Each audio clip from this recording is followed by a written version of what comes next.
বিশ্ব মানবতাকে বৃদ্ধাঙ্গুলি দেখিয়ে অবরুদ্ধ গাজা উপত্যকায় বর্বর হামলা চালাচ্ছে ইসরায়েল। স্থানীয় সময় মঙ্গলবার খান ইউনিসে হামলা চালায় ইসরায়েলি সামরিক বাহিনী IDF।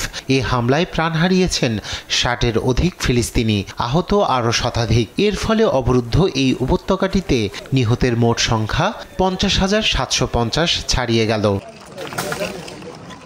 যুদ্ধবিরতি লঙ্ঘন করে গেল 18ই মার্চ থেকে গাজায় নির্বিচার গণহত্যা শুরুর পর ক্রমাগত নিজেদের দখলদারিত্ব বাড়িয়ে চলছে বর্বর ইসরায়েল। এখন পর্যন্ত গাজা উপত্যকার 50% জমি দখলে নিয়েছে IDF।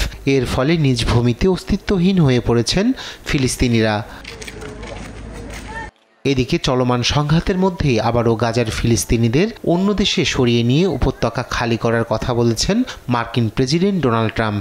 স্থানীয় সময় সোমবার হোয়াইট হাউসের সফররত ইসরায়েলের প্রধানমন্ত্রী বেনিয়ামিন নেতানিয়াহুর সঙ্গে যৌথ সংবাদ সম্মেলনে একথা বলেন তিনি। তবে ফিলিস্তিনিদের কোন দেশে সরিয়ে নিতে চান সে বিষয়ে কিছু বলেননি মার্কিন প্রেসিডেন্ট।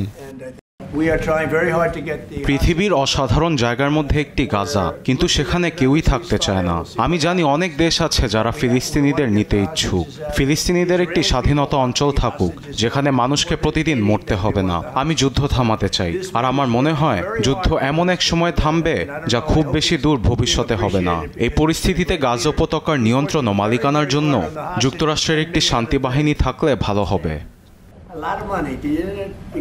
সংবাদ সম্মেলনে ট্রাম্প ও নেতানিয়াহু পাশাপাশি বসেন।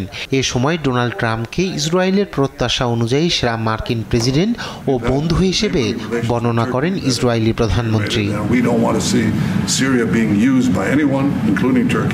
রায়হান কবির শুভ্র, নিউজ ডেস্ক, দেশ টিভি।